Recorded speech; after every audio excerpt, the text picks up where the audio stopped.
Hola a todos, bienvenidos a este nuevo análisis. Hoy nos vamos a meter de lleno en una de las ideas, sinceramente, más fascinantes y determinantes de nuestra época. Fijaos, durante siglos, el poderío de un país se medía básicamente por lo que podía extraer de la tierra, pero hoy la película ha cambiado drásticamente. El recurso definitivo del siglo XXI no sale de una mina, se cultiva aquí, en la mente. Y a ver, vamos a desgranar esto, porque es súper interesante. Evidentemente, los recursos naturales de toda la vida, como el petróleo, el litio o la soja, tienen un valor incalculable. Pero la riqueza moderna, la riqueza real y sostenible de una nación, depende directamente de su capital humano avanzado y de su músculo científico. Básicamente, la materia gris es el nuevo oro de la economía mundial. Sin lugar a dudas. Para entender bien cómo encaja todo este rompecabezas, vamos a seguir una ruta muy clara. Pasaremos por la inversión estratégica, el motor de movilidad social, veremos algunos casos de éxito global impresionantes, analizaremos el papel del Estado, el problema del falso ahorro y finalmente bajaremos todo esto al conflicto institucional actual. Empezamos con el punto 1, inversión estratégica. Y ojo a la distinción, no es un gasto. Entramos de lleno. Hay que desafiar de una vez por todas esa idea tan repetida de que la educación superior es un gasto público que podemos recortar si las cosas van mal. Si miramos el mapa mundial, los datos son aplastantes. Ninguna nación, repito, ninguna nación desarrollada llegó a serlo desmantelando sus universidades. Más bien todo lo contrario. Estados Unidos riega con fondos federales a gigantes como el MIT o Stanford.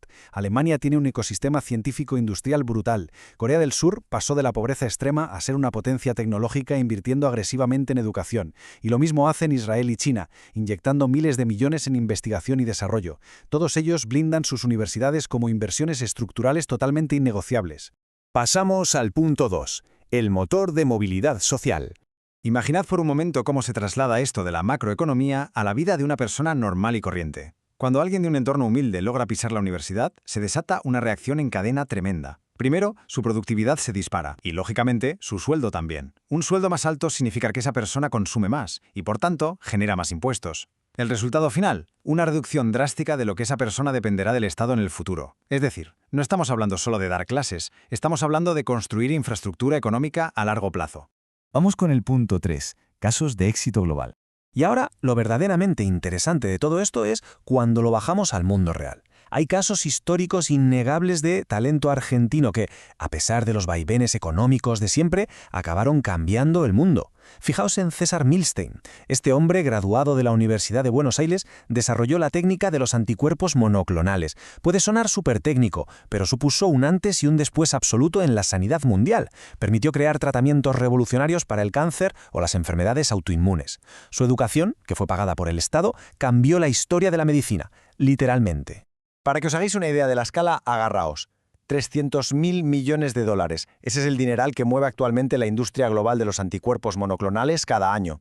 Financiar la educación de Milstein no fue ni de broma un coste público, fue una inversión que generó un impacto económico a nivel planetario. Y no podemos hablar de esto sin mencionar a René Favaloro. Venía de una familia súper humilde, se educó en la universidad pública y acabó revolucionando la cirugía cardiovascular en todo el mundo al desarrollar el bypass coronario. Un procedimiento que a día de hoy salva millones de vidas en todos los rincones del planeta. Es un dato brutal, pero hay que decirlo. Sin ese acceso a la educación pública, es muy probable que este avance vital simplemente no existiera. Pero ojo, que esto no va solo de médicos. Argentina está en un club súper exclusivo de países que diseñan sus propios radares, reactores nucleares y tecnología espacial. Por ejemplo, los satélites SAOCOM, que hacen cosas alucinantes como medir la humedad del suelo para la agricultura o prevenir inundaciones con análisis geoespacial. Y todo esto, todo este ecosistema complejo, ha nacido única y exclusivamente de científicos estatales y universidades públicas. Cuarto punto de nuestro recorrido, el rol del Estado. Bueno, aquí hay que desmontar un mito enorme. Existe la creencia popular de que la innovación tecnológica surge casi por arte de magia del sector privado, de un genio en un garaje. Pero la historia nos dice exactamente lo contrario. Cosas que usamos a diario como Internet, el GPS, los microprocesadores o hasta la inteligencia artificial moderna nacieron gracias a décadas de financiación masiva por parte del Estado. La ciencia básica casi nunca da dinero rápido, así que la inversión privada sencillamente no se mete ahí al principio. Y esto lo ilustra a la perfección. Por su propia lógica, una empresa privada necesita beneficios a corto plazo y asumir el menor riesgo posible. Es normal. Pero la ciencia de frontera, la ciencia de frontera necesita dinero durante décadas, tiene un riesgo enorme de fracasar y requiere instalaciones gigantescas. Mantener un laboratorio de física nuclear no es algo que surja de una iniciativa comercial pura. Necesitas al Estado detrás. Llegamos al punto 5. El falso ahorro. Sabiendo todo lo anterior, hablemos de los recortes. 15 a 25 años. Esos son los años de inversión ininterrumpida que hacen falta para formar a un investigador top, a un cirujano o a un ingeniero nuclear. Es prácticamente toda una vida estudiando, haciendo exámenes y tomando cantidades industriales de café. Es un proceso lentísimo que requiere mucha paciencia por parte de un país. Y aquí es donde entra el peligro real, la famosa fuga de cerebros. Imagina que un país recorta presupuestos y deja que estos profesionales en los que ha invertido tantos años se vayan fuera. Tú has pagado toda la formación inicial, pero el rendimiento económico se lo lleva otro país. Por eso, recortar en ciencia no es un ahorro de verdad, es descapitalizarte, es perder dinero a lo grande. Además, tened en cuenta que está en juego la economía del conocimiento, que hoy en día genera miles de millones en exportaciones.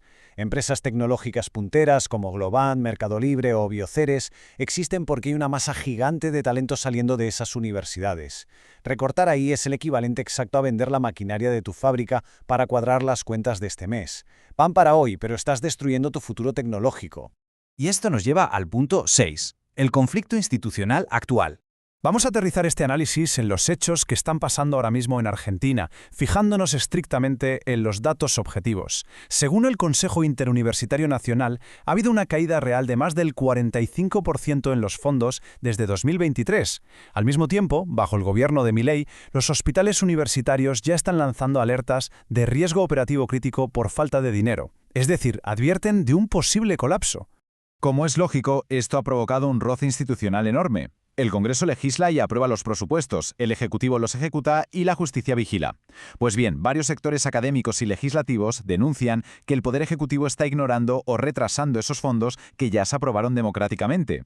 Y claro, esto va mucho más allá del dinero, es una tensión directa en el sistema de división de poderes. Ahora bien, y las propias fuentes que analizamos lo dejan muy claro, el sistema no es perfecto. Nadie dice que lo sea. Las universidades públicas necesitan auditarse mejor, ser más transparentes y modernizarse. Eso es innegable. Pero lo que muestran los datos es que intentar arreglarlas a base de asfixiarlas o desmantelarlas es un error estratégico histórico, porque literalmente estás apagando el motor del país. Así que el punto central de toda esta explicación se resume en esta frase. Es la clave de todo. En el mundo de hoy, los cimientos de una economía competitiva y próspera no están en las minas ni en los pozos de petróleo. Están, sin ningún tipo de duda, en el cerebro de su gente, en su capacidad técnica y científica.